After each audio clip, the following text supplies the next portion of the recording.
Dave उस रात Japan में सबसे खतरनाक हिटमैन था। वह अपनी सीक्रेट वर्कशॉप में अपनी तलवार को ध्यान से तेज कर रहा था। उसे याकुजा माफिया को खत्म करने का मुश्किल काम दिया गया था, जो सालों से शिंजो सिटी पर राज कर रहा था। यह डेव का आखिरी मिशन था। इसके बाद वह हिटमैन की जिंदगी से रिटायर होना चाहता था। मिशन पर जाने से पहले डेव ने कुछ खाया और अपनी सारी तैयारी पूरी की। इसके बाद वह याकुजा के अड्डे की तरफ निकल पड़ा।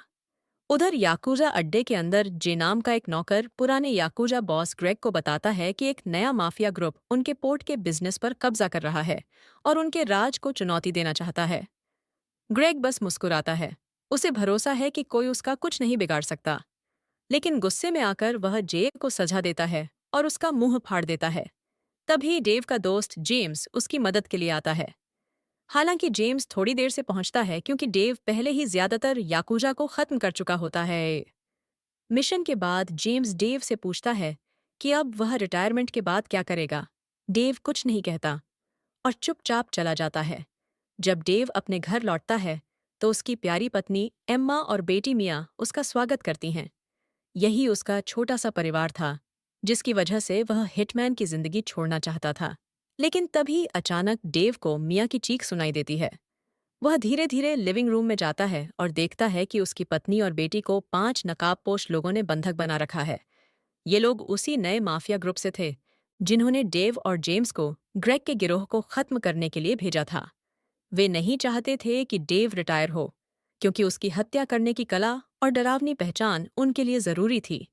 डेव की रिटायरमेंट की ख्वाहिश अधूरी रह जाती है। उन नकाबपोश लोगों ने उसके सिर में गोली मार दी। बाद में माफिया ने मीडिया में खबरों को तोड़ मरोड़ कर दिखाया कि एम्मा और मिया की मौत डेव की वजह से हुई और फिर उसने आत्महत्या कर ली। तेजी से आगे बढ़ते हुए 12 साल बीत चुके थे। डेव अब भी जिंदा था, लेकिन सिर में गोली लगने से उसे नसों को नुकसान पहुंचा था और वह लकवाग्रस्त हो गया था। उसे उसके दोस्त जेम्स ने बचाया था। अब जेम्स के साथ रॉन नाम का एक सहायक भी था। दूसरी ओर शिंजो शहर के महापौर स्टीव का इंटरव्यू चल रहा था।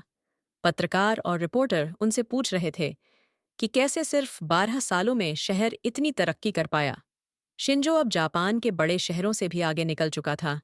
स्टीव को बहुत तारीफ मिल रही थी, लेकिन कुछ लोग थे जिन्हें उसका तेज विकास और खुद स्टीव पर शक था।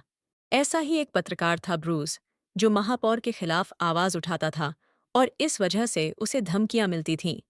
इधर जेम्स ने डेव को एक अपार्टमेंट में रखा और रॉन को उसकी देखभाल का जिम्मा दिया। एक रात रॉन डेव को टहलाकर लाया ही था कि तभी अचानक किसी ने उन पर हमला कर दिया और डेव के हाथ में चाकू घोंप दिया। हमलावर वही निकला जिसका हाथ डेव ने पहले काटा था। वह ग्रेग का आदमी था। लेकिन जब उसने डेव की हालत देखी तो उसे अफसोस हुआ और वह बिना और कोई नुकसान किए चला गया। ब्रूस अभी भी शिंजो शहर में हो रही रहस्यमयी घटनाओं की पड़ताल कर रहा था। उसने जे नाम के एक आदमी को काम पर रखा जो पहले ग्रेग के याकूजा गिरोह में था। उसे शक था कि कोई नया माफिया गिरोह इन सब में शामिल है। जैसे जानकारी मिलने के बाद अचानक एक नकाबपोश आदमी आ गया और ब्रूस को हथौड़े से पीटने लगा। जब जे भागने की कोशिश कर रहा था तो एक और नकाबपोश आदमी आया और उसे बंदूक से खुद को मारने पर मजबूर कर दिया। वो लोग डेव के पीछे थे, बॉस के आदेश पर उसे खत्म करने आए थे। एक आदमी जॉन नाम का था, जिसने डेव के चारों ओर जहर छिड़क दिया। लेकिन जब वह देखने गया कि डेव मर रहा है या नहीं, तभी डेव चमत्कारिक रूप से बिस्तर से उछल पड़ा और जॉन पर हमला कर दिया। बदला लेने की उसकी आग ने जैसे उसके शरीर की लकवाट को खत्म कर दिया। हालांकि डेव ने कोशिश की, पर जॉन फिर भी उसे हराने में कामयाब हो गया।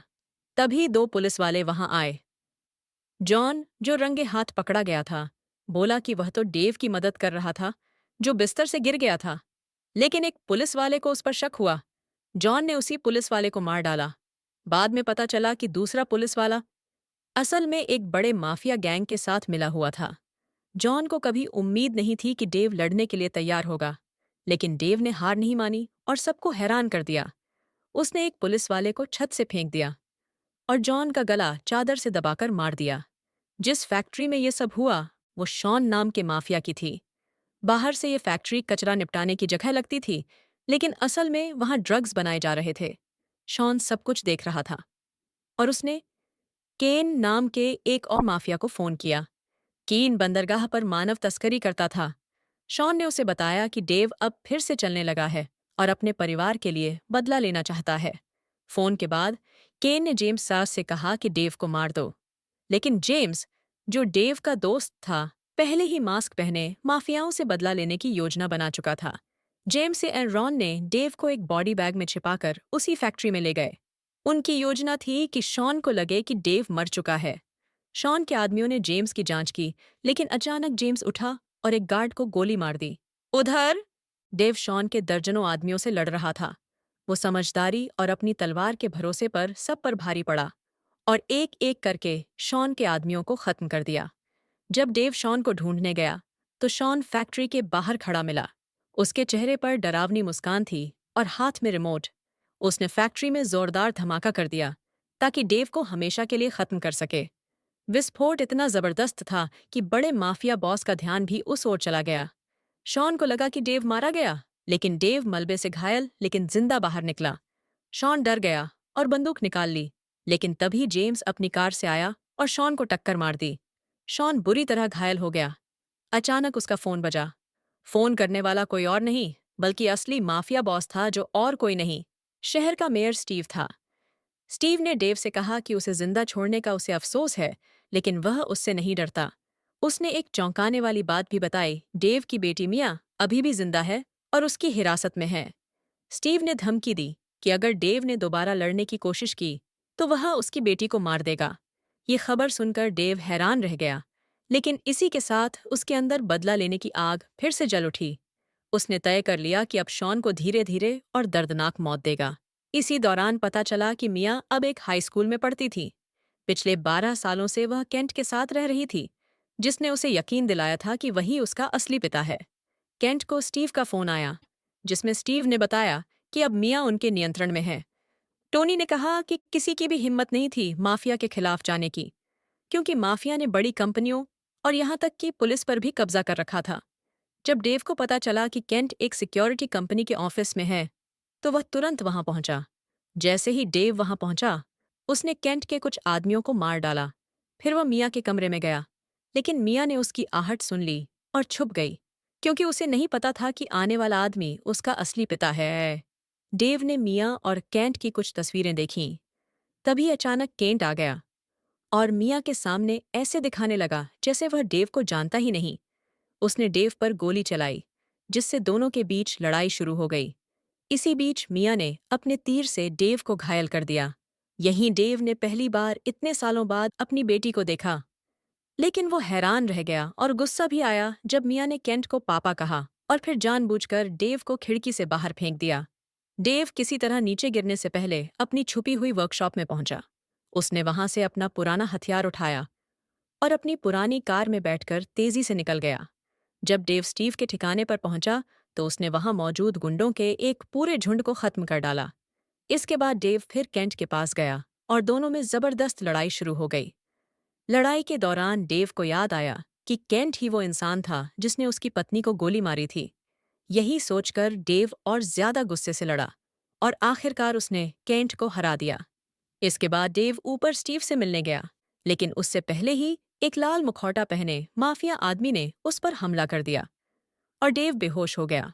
जब डेव को होश आया तो पता चला कि उसे स्टीव के सामने ले जाया जा रहा है।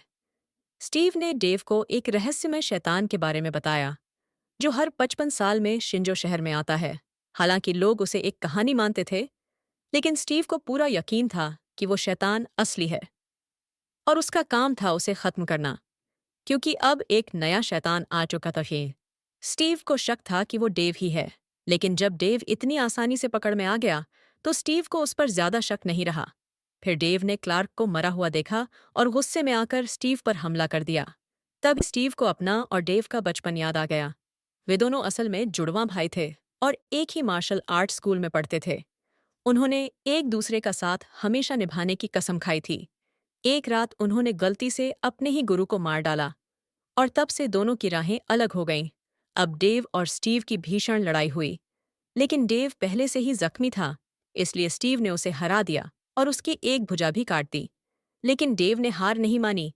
उसने अपनी पूरी ताकत जुटाकर आखिर में स्टीव को हरा दिया। स्टीव को अब समझ आ गया था कि डेव ही नया शिंजो दानव है।